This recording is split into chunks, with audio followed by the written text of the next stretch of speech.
Olá, aqui é a professora Andréia Saraiva de Química e hoje daremos início às propriedades coligativas. O que é isso, professora? Bom, vou jogar aqui uns exemplos do dia a dia e a gente vai estudando eles aos poucos, tá?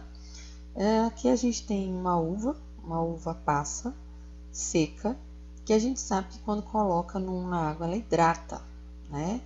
Ah, professora, ela suga a água para dentro, simples, né? Será? Vamos ver? Então, um exemplo aí do que a gente vai estudar é a hidratação aí, né? A explicação da hidratação da uva passa em água ou em vinho, enfim, tem gente que hidrata ela em outros líquidos, né? Outra pergunta aí que eu deixo. A alface na água fica lá toda bonitona. Agora, se eu colocar sal, ela murcha, né? Por que que ela desidrata? Qual que é a razão dessa alface ficar tão bonita na água pura, né, na água normal, e quando eu coloco sal, ela imediatamente, ou vinagre, ela já vai desidratando. Qual a explicação? Por que que eu tenho locais onde eu tenho aplicação de sal nas ruas para derreter o gelo, né? Por que que isso funciona? Isso é verdade? E aí, quando eu fervo alguma coisa, uma água pura, ela vai evaporar na mesma velocidade que se eu colocar uma água com sal ou uma água com açúcar, por exemplo, né? O exemplo aqui, ó, das ruas de locais que tem neve. Por que que tem locais que a gente vê em filmes que tá sem gelo? Será que o sal realmente tem essa propriedade aí de derreter o gelo? Outra pergunta: quem congela primeiro? A água do mar ou a água doce? Enfim, são essas perguntas que a gente vai estudar agora por meio das propriedades coligativas. Deixa eu centralizar aqui a tela. Então, a gente vai falar sobre propriedades coligativas, tá? O que que é isso, né?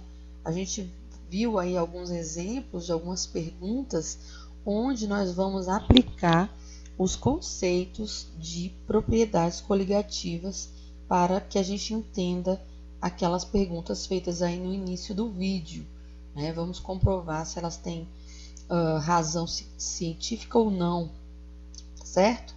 Então vamos lá. Deixa eu mudar aqui. Bom, então vamos lá. O que é a propriedade coligativa, em primeiro lugar, né? Ela estuda aí os solutos e os solventes. Vamos relembrar que uma solução é a mistura de um soluto com um solvente, tá?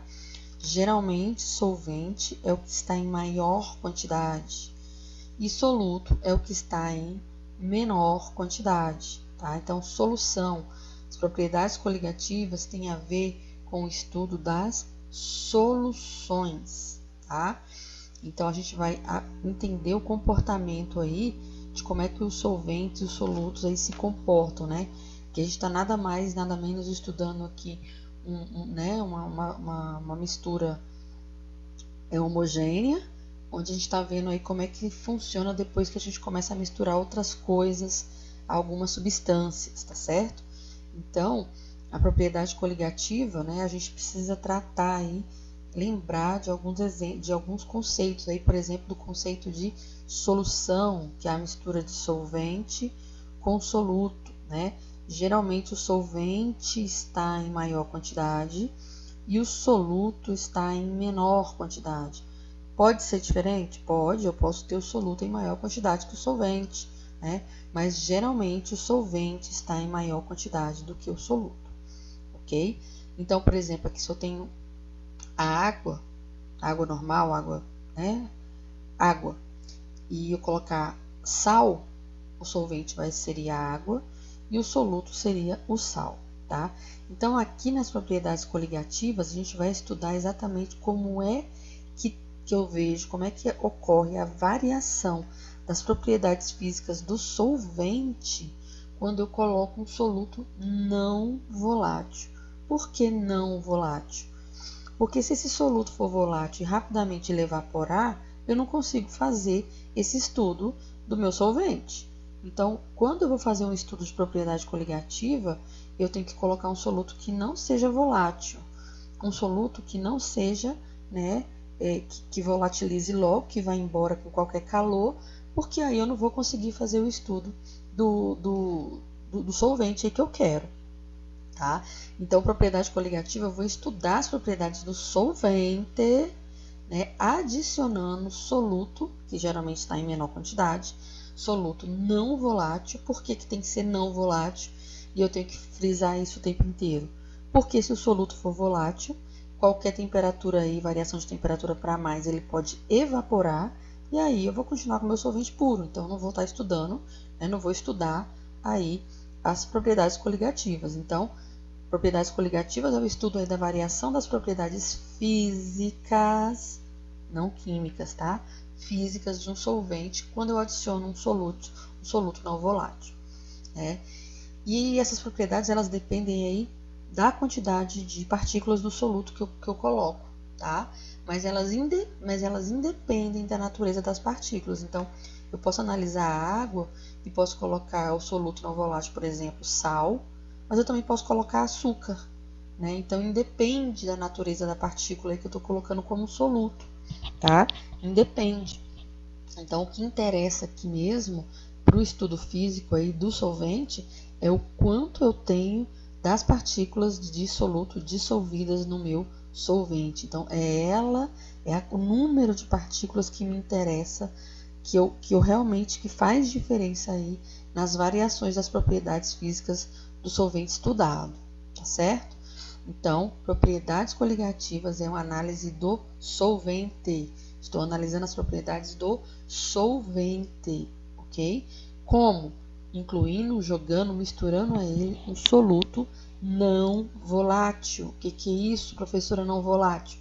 Ele não vai evaporar, ele não vai volatilizar, né? Ir para o ar, virar vapor com facilidade, né? Porque senão, qualquer baforada que eu desse aí no meu sistema, esse soluto evaporaria e aí eu voltaria a ter solvente puro e não conseguiria estudar as suas propriedades, tá certo? Então, propriedade coligativa depende do número de partículas do soluto dissolvidas, mas independe da natureza, do tipo de soluto colocado, tá? Já foi provado, nós vamos continuar vendo isso aí, que o que interessa é o quanto você coloca e não o que você coloca, certo? E quem são essas propriedades? São 4. Eu tenho aqui a tonoscopia, que eu vou chamar de PV nessa apresentação, né? Crioscopia, ebulioscopia e osmose, tá? Então, as propriedades coligativas são 4, tá? Tonoscopia, crioscopia, ebulioscopia e osmose, tá? Nomes aí aparentemente complicados, mas a gente vai ver que não tem complicação não, tá? É só você raciocinar com base nas coisas do dia a dia, que observaremos de forma tranquila que as propriedades coligativas fazem parte muito do nosso dia a dia, certo? Então vamos para a tonoscopia, que também é conhecida como tonometria, tá? O que ela estuda? Ela estuda o abaixamento da pressão de vapor do solvente quando nele dissolvemos um soluto não volátil. Então, olha só. Primeiro, o que é pressão de vapor, tá? Deixa eu pegar aqui minha foto rapidinho. Ó, deixa eu centralizar ela aqui. Tá vendo aqui a água fervendo? Bom, pessoal, a água, mesmo se eu não aquecê-la, a tendência é que essas partículas que ficam aqui na superfície da água, que elas evaporem, né? Elas passem do estado líquido para o gasoso. Existe uma evaporação da água. Quando você entra numa piscina e sai dessa piscina, né? Você está molhado, certo? Lógico, né, professora? E a gente vê que dali a um pouco a gente seca naturalmente. Isso quer dizer que eu entrei em ebulição? Meu corpo chegou a 100 graus Celsius? Lógico que não, graças a Deus que não, senão você estava morto. Então, é uma propriedade normal, essa parte mais superficial aqui, sair do estado líquido e ir para o gasoso.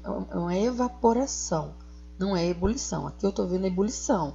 Olha aqui a fumacinha aqui saindo, ó. Né? Por quê? Porque eu cheguei aos 100 graus Celsius e a água entrou em estado de ebulição. Né? Quando eu falo de pressão de vapor, eu não estou falando de um líquido que está sendo aquecido até o seu ponto de ebulição, não. Estou falando, por exemplo, da água quando eu saio da piscina, que evapora do meu corpo naturalmente, sem eu precisar me secar. Por quê? Porque a água que está ali é superficial e essas aqui da superfície têm a tendência de sair aqui do estado líquido e ir para o gasoso por conta mesmo de uma agitação maior devido à temperatura do corpo, por exemplo, tá certo?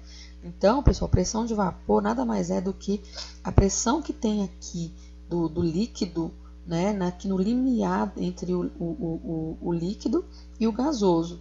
Eu não preciso entrar em ebulição para eu ter pressão de vapor, tá certo? Basta lembrar aí do caso da piscina que a gente entra e logo em seguida a gente seca, tá? Então, pressão de vapor é a pressão exercida pelos vapores de uma substância a uma dada temperatura, é o equilíbrio líquido-vapor. É aquele limiar, é aquela superfície ali da água, né, que não entrou em ebulição, mas que consegue passar do líquido para o vapor, tá? Isso é pressão de vapor. Agora, olha só, aqui eu estou estudando a pressão de vapor, né, por exemplo, da água, que estou usando o exemplo da água. Mas se eu colocar nessa água um sal, será que essa pressão de vapor, isto é, essa tendência de sair do líquido para o vapor, sem entrar em ebulição, tá? Essa tendência aqui, ela vai acontecer de forma mais rápida ou ela vai acontecer de forma mais lenta, né? Então aqui, pessoal, ó, quando eu coloco um sal, por exemplo, na água, essa pressão de vapor ela vai diminuir, ela vai abaixar. E a esse fenômeno eu chamo de tonoscopia ou tonometria, tá? Então eu tenho aí um abaixamento da pressão de vapor, isto é, uma tendência de permanecer no estado líquido quando eu coloco, no caso aí, um soluto não volátil como o sal, por exemplo, ou o açúcar, tá? Então a água ela vai evaporar menos se eu colocar aí um soluto não volátil misturado nessa água, tá? Então eu estou usando aqui o exemplo da água, mas pode ser um outro solvente com outro soluto não volátil, né? Mas aqui com a água fica mais fácil de entender. Então é mais fácil o quê? Né? Tornar vapor uma água pura ou tornar vapor uma água com sal? Com certeza a água pura, tá? Porque o sal aqui vai diminuir esse processo de evaporação, tá? Então, então a pressão de vapor, pessoal, mede a capacidade de um líquido evaporar, né, denominada aí volatilidade. Então, quando eu coloco um soluto não volátil num líquido, eu tenho aí uma diminuição dessa capacidade de volatilização, isto é, de virar vapor, tá? Então, quanto mais eu ponho aí de sal na água, menos ela vai evaporar, né? Quanto menos soluto não volátil, mais eu tenho a volatilidade da água. Por exemplo, ela vai volatizar, evaporar mais rápido. Então, a pressão de vapor só depende da temperatura e varia de forma crescente com ela, tá? A pressão de vapor, né? Não estou falando ainda da mistura, tá certo? Então, pessoal, é isso. A tonoscopia estuda exatamente isso. Estuda o solvente sozinho, como é que ele evapora, né? Como é que está a pressão de vapor dele, se está mais alto, se está mais baixo. Volto a dizer, não estou falando de ebulição. Estou falando de uma propriedade aí que é a pressão de vapor, onde é o limiar do líquido vapor, né? Volto a dizer, você entra numa piscina, você sai e você se seca ao ar livre, você não entrou em ebulição. Né, o que está acontecendo ali é que a pressão de vapor da parte mais superficial da água está ali uma tensão líquido-vapor e tem a tendência de umas moléculas de água ir para o estado vapor, virar vapor, água vaporizada. E por isso que você se seca. Mas você não entrou em ebulição. Você não chegou a 100 graus Celsius. Então você tinha morrido. Tá? Então a pressão de vapor é exatamente esse limiar entre o líquido e o vapor, que acontece de forma muito natural quando chove, por exemplo, que a água evapora, vai para o céu, né? A água não entrou em ebulição. A gente não está aqui na Terra a 100 graus Celsius. Deus me livre, com 30 graus a gente está morrendo. Imagina 100. Mas a água, né, todos os líquidos têm essa pressão de vapor, que é esse líquido aqui que está numa velocidade aqui de movimentação das moléculas, e aí algumas escapam e vira vapor. Isso é pressão de vapor, tá? Agora, quando eu tenho água pura, essa pressão de vapor ocorre de uma forma. Quando eu tenho água misturada com algum soluto não volátil, um sal ou um açúcar, por exemplo, eu tenho aí uma diminuição dessa pressão de vapor, isto é, ela vai ficar com certeza mais no estado líquido e não vai tender a virar vapor. Por quê? Porque eu misturei um sal ou um açúcar que é chamado de soluto não volátil, tá certo, pessoal? Ok. Bom, fico por aqui nessa aula. Já já a gente volta com mais propriedades coligativas. Forte abraço, até já já.